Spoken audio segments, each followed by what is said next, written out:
Hi everyone, tamvalleyproductions here, the internet's busiest Pokemon nerd.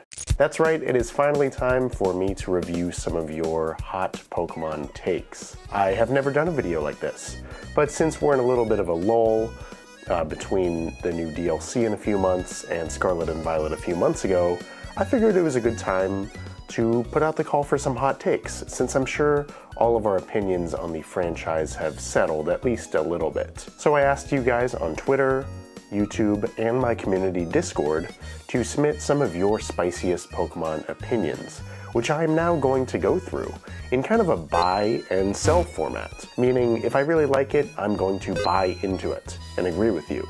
If I don't, I'll sell it, we'll move on, agree to disagree. This is all just a means to get some healthy discourse going, so drop some love down in the comment section below and respect each other, all that good stuff. The main focus is to kind of give a more unscripted video than I usually do, and also get some community engagement, not once but twice this month. Because in just a few weeks I'm going to be unveiling the Summer Art Challenge, showing off some fantastic Fakemon that you guys designed and then I redesigned in a video that's going to come out in about late July. So stay tuned for that and support the awesome artists that are going to be featured in that. But first, let's dive into some Pokemon hot takes. Alright, we are starting off strong here. Super Flame King 3 says, I refuse to accept Solgaleo, Lunala, the Urshifus, Koraidon, Miraidon as legendaries. Other than Game Freak and fans calling them that, I have seen no reason to think of them as such. And I paired it with another hot take that is pretty similar from Gibster, who says, Solgaleo, Lunala, the Ultra Beasts, Koraidon, and Miraidon, and the rest of the Paradox Pokemon are not legendaries, even if 4 of them are on the box. Those are certainly some hot takes because I think if we're going just by the official classifications of what the Pokemon company says, 4 of those Pokemon, the Scarlet and Violet duo and then the Sun and Moon duo, are legendary Pokemon. But I understand what you're saying. They don't feel legendary, maybe. And I see why, because it is pretty much established that Solgaleo and Lunala are just Ultra Beasts of their own. They're also extraterrestrial. It's just that they have more cultural resonance in the Pokemon world because they've been here longer than the other Ultra Beasts. So I get why you don't think they are. Same with Koraidon and Miraidon, because they're essentially Paradox Pokemon.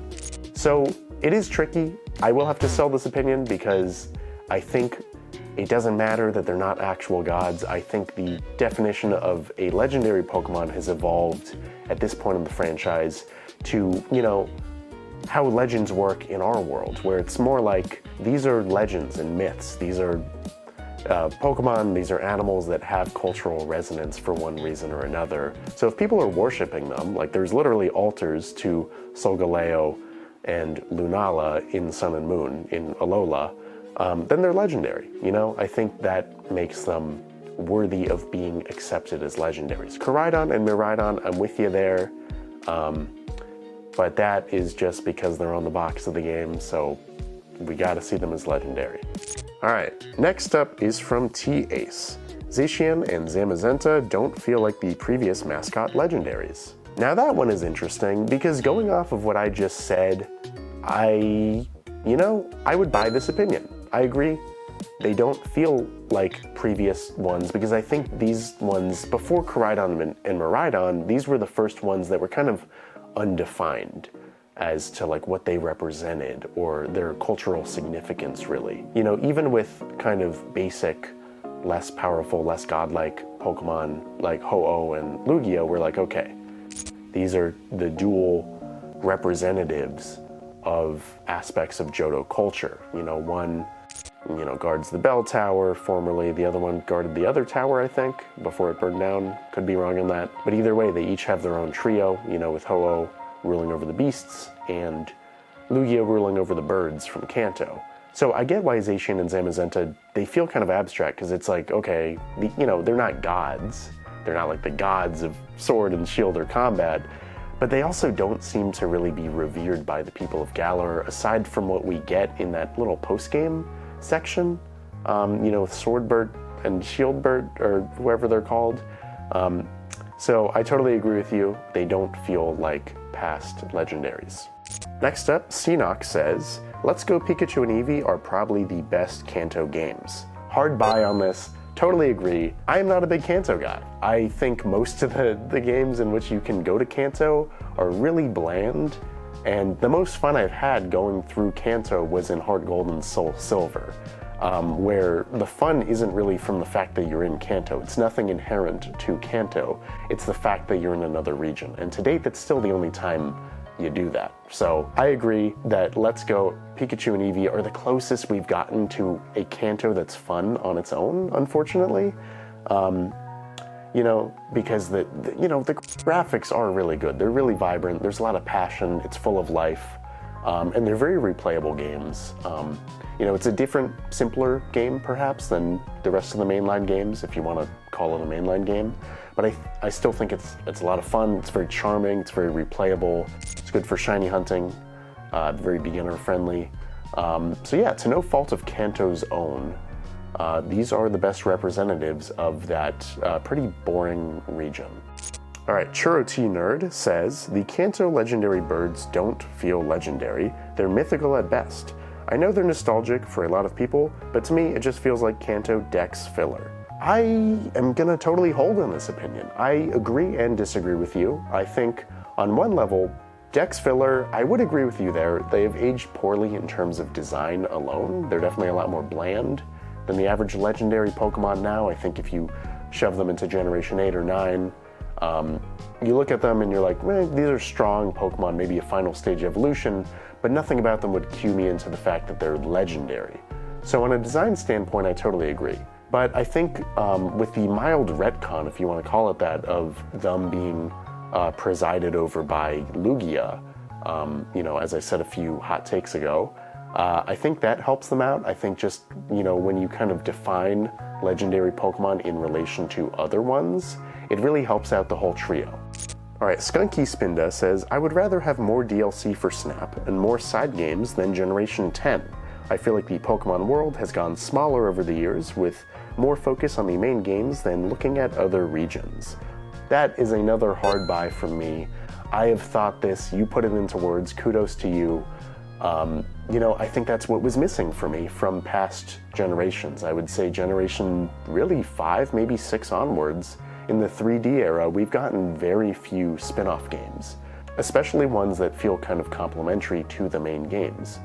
Because I think it's less about helping the region out as a whole, and more about the generation as a whole. Because I like to view generations as eras of Pokemon, eras of the franchise that I can remember and look back fondly on for different reasons. And a big part of that is the experience that I have outside of the mainline games.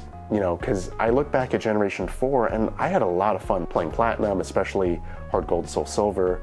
But, I feel like that's dwarfed by the amount of time that I spent playing all the spin-off games. I think there was a mystery dungeon in there. There was definitely Rumble, Battle Revolution as the battle sim with a campaign of its own. Even looking to Generation 5, the Dream Radar was fun. Conquest was fun. There's just a lot of stuff in there that feels like it can enhance and enrich your immersion to that generation and that era of Pokemon without you having to just replay the main games.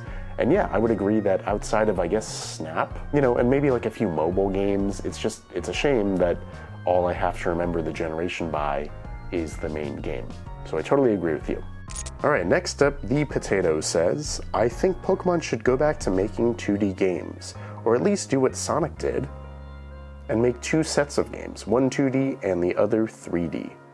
This one I am going to slightly disagree with, just because I don't think going to 2D is the answer. I know we all love the 2D generations of Pokemon, but my hot take is that it's not the fact that they're 2D that makes them special. I think it's the fact that those games just generally are a little bit better here and there. And the fact that just the 2D art style is just a little more compelling, just because there's kind of an aesthetic to it. There's a clear direction. And of course it's going to age well because it's highly stylized. It's its own thing. It's not trying to keep up with modern graphics. I think if you look at Generation 8 and 9, you know, one, they lack clear art style of their own. It's just kind of like mild cell shading in Gen 8, and then just hyper-realistic environmental textures in both games, especially with the open world. And you know, as the Switch is phased out, you know, graphics for video games are always going to get better. So if you're just trying to match the current capability, especially with Game Freak, and you know, I hate to pile on and, you know, say the obvious, but Game Freak is definitely not at the industry standard right now. They're a little behind it. So I think the issue there is that these games are just going to inherently age poorly because they're trying to keep up with some convention of what's modern while not really doing a good job of being modern and realistic, and also lacking an art style. So yeah, I would sell this opinion. I think you're on the right track. I think it's not the fact that the 2D ones are better, it's the fact that the 3D ones, I think, just haven't realized their full potential yet. So if Game Freak does a really, really good 3D game, and they were so close with Let's Go, and parts of Sword and Shield, honestly, I think we're going to be in for a treat, and I'm not going to want 2D if we get something good 3D. Dead Bedspread says, Fakemon names should adhere to the same character limit that Game Freak uses, 12 characters.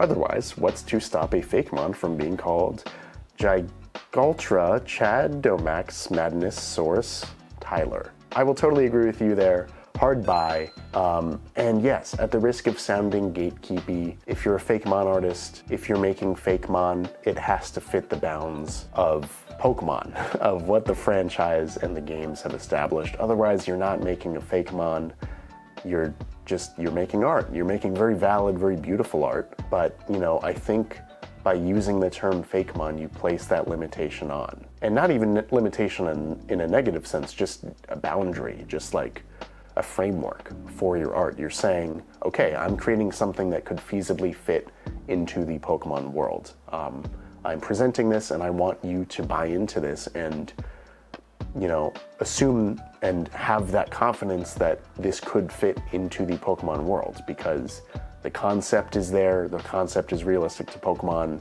the typing, of course, it uses real types, it learns Pokemon moves, all the stats are there. So yeah, the name is one of the biggest elements after the design, and I agree that the name should totally fit the bounds of Pokemon to make your Fakemon as believable and strong as possible. Caden the Dog says, being limited to only using the new Pokemon in Black and White was a great idea, and I think it should return for a new game. I wouldn't even mind if every game did it like that. Ever since Generation 5, I have only ever used new Pokemon for my teams in the following gen. That is a buy from me. I agree, I do the same as you. I do my very best to play with only new Pokemon, or only new forms introduced. If, you know, it's regional forms of old Pokemon, that counts as a new Pokemon. I think it makes it more fun, it gets you acquainted to the decks, and yeah, it was a bold decision that Generation 5 did that with base Unova in Black and White. I think it was, you know, it's polarizing and it's aged weird because they've never done it since, but I think it was the appropriate choice at the time given how those games are and continue to be viewed as the soft reboot of the franchise. So it was totally fitting, doesn't feel like a weird creative choice. Would I want every game to do that? No. You know, I like people to have the choice. I think I'm a big proponent of that. With Pokemon, I like that everyone can play the way they want to, and if there's people that aren't crazy about the decks, like I wasn't with Paldea, I was so close to caving and using Generation 8 Pokemon, or Generation 7, or some of my old favorites.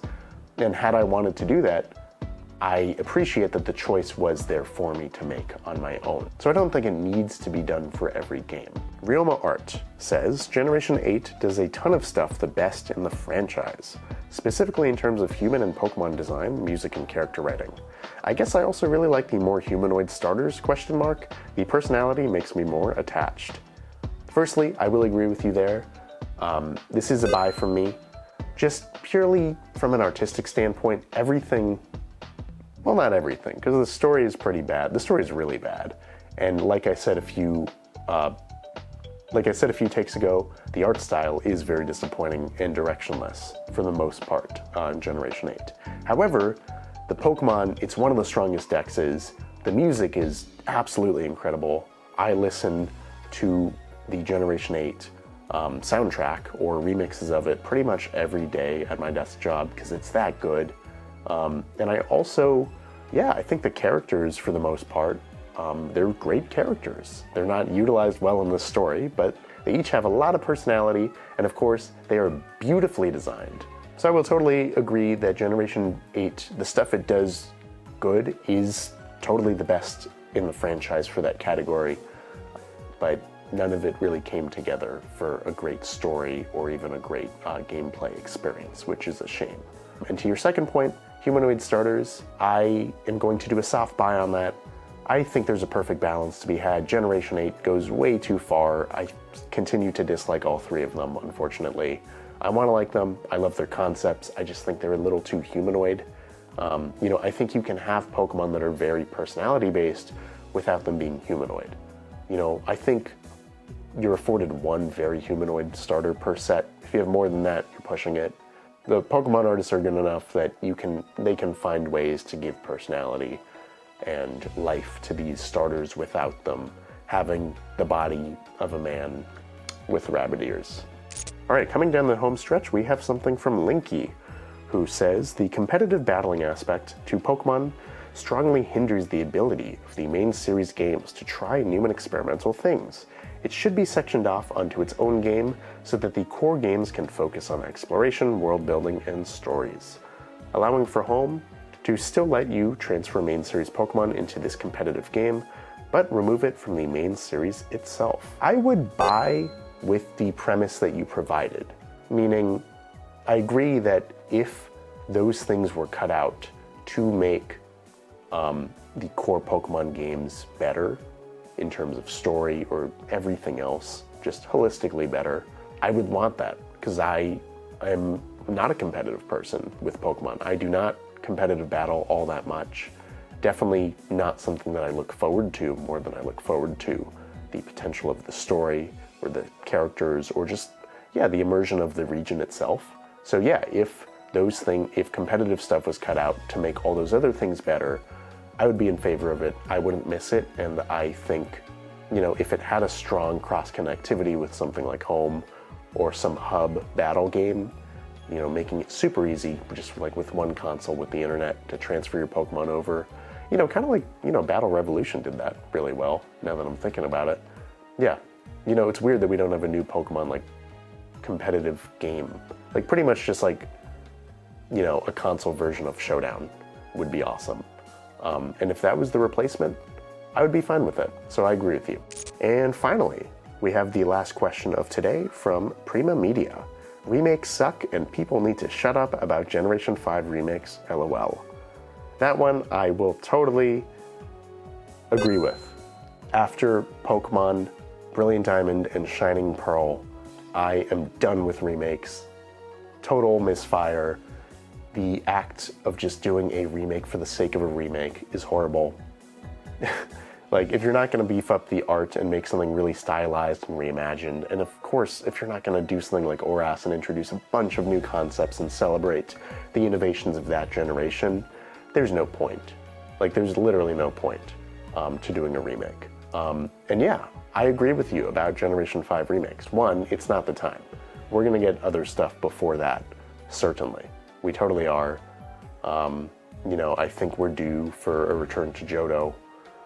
First, I'm totally on that bandwagon more than return to Unova. And also, Unova is good. It's great. It still holds up. Like I said, the 2D art style has held up well. That style is beautiful. It's still replayable. Yeah, I wish it was on the Virtual Console. That would make it more fun. You know, I want to play Pokemon Black and White, Unova on my Switch. They're so good that I'm fine just playing Unova the way we have them. That's what I said about Diamond and Pearl, too. That's what I said about Sinnoh. I didn't feel like Generation 8 did enough, and certainly with how stripped down it was for Brilliant Diamond and Shining Pearl, it wasn't good enough for a remake. It was like, well, I have no reason to play, you know, the remake over the base games. And I think I'm there with Unova as well, at least for now. Pokemon has not shown me that it's deserving of a remake yet, because I don't think they could do it justice. And also, it's the challenge of, like, remaking arguably, in my opinion, the best games in the franchise. What are you gonna do? Like, what could you possibly add that'll be better? We did it. I got through a lot of the hot takes submitted. I got way more than I anticipated. So I'm sorry, but I noted which ones I did not get to, because there were a lot of interesting ones. And yeah, if this video does well, maybe I'll do a part 2 to it. Join my community Discord if you want to be a part of the next art challenge, if you want to participate in a video like this, and if you want to get sneak peeks for videos. And I will see you next time for more content.